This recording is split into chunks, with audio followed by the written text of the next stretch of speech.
सोमवती अमावस्या के दिन पीपल के वृक्ष की फेरी जो लगाई जाती है वो खाली नहीं लगाई जाती।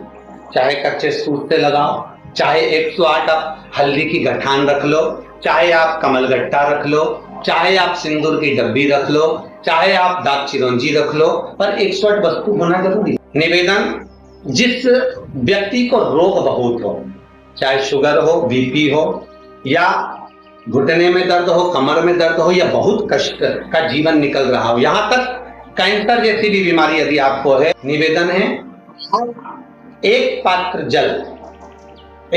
जल जिसमें पीला चंदन, पात्र के जल में एक कलश में जल लीजिएगा, उसमें पीला चंदन घोल लीजिए।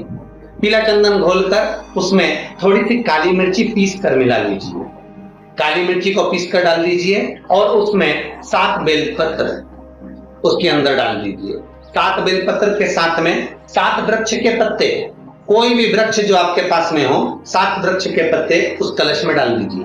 घर से निकलते समय पूरे घर का भ्रमण करते हुए जिस व्यक्ति को रोग बहुत है उस व्यक्ति का स्पर्श कराते हुए वो जल शंकर भगवान के ऊपर समर्पित कर थोड़ा सा जल बचाकर, पत्तियां सब शिव जी को चढ़ाकर थोड़ा सा जल बचाकर शंकर की देहली पर चढ़ा दीजिए। शंकर की चौखट पर, भगवान शंकर के शिवलिंग की चौखट पर समर्पित करें।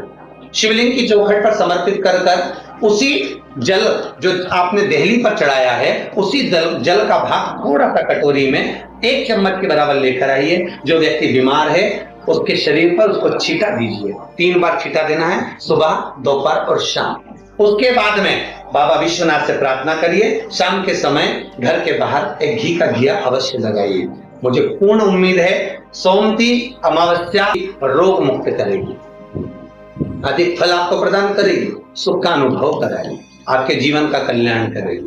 जो बच्चे पढ़ने में कमजोर है या कोई विद्या के लिए किसी एग्जाम में बैठ रहे हैं, गवर्नमेंट के एग्जाम में बैठ रहे हैं और बच्चे उस एग्जाम में पास नहीं हो पा रहे हैं या निकल नहीं पा रहे हैं, या कोई टीचिंग के लिए, बैंकिंग के लिए आप अप्लाई कर रहे हो, नहीं हो रहा है, निवेदन है सोमवती अमावस्या कल पड़ रही है, 2 स्वस्तिक आपको बनाना है। कितने स्वस्तिक बनाना है? 2 स्वस्तिक। एक स्वस्तिक कुंकू का पीपल के पेड़ पर बनाना है आपको।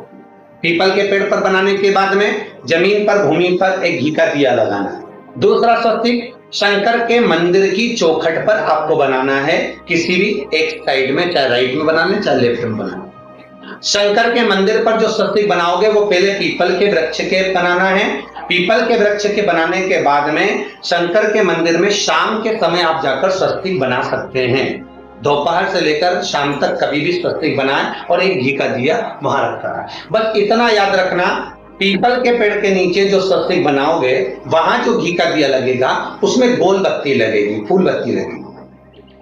शिव मंदिर की चौखट पर जो दिया लगाओगे उसमें 2 बत्ती लगेगी, लंबी वाली, लंबी बत्ती 2 लगेगी घी की। वो बत्ती आपको शंकर के मंदिर पे दिया कहाँ रखना है? जहां स्वस्तिक बनाओगे उसी के ऊपर 2 बत्ती का दिया लगाओगे। उस समय पर दिए का जो बत्ती है उसका मुख अपनी ओर होना चाहिए और भगवान शंकर की चौखट पर प्रणाम कर निवेदन कर नमन कर आप आइए। आपके जीवन में सफलता प्राप्त होगी। आप जिस चीज की कोचिंग कर रहे हो, जिस चीज में उतरना चाहते हो, आपको वह फल प्राप्त होगा।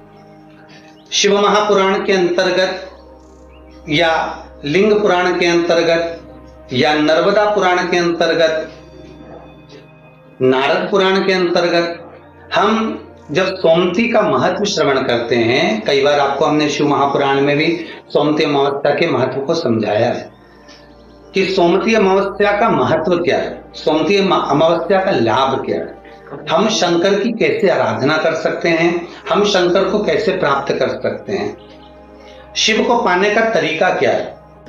इतना सुंदर योग, यहाँ तक कि कभी इसका योग बन नहीं पाया।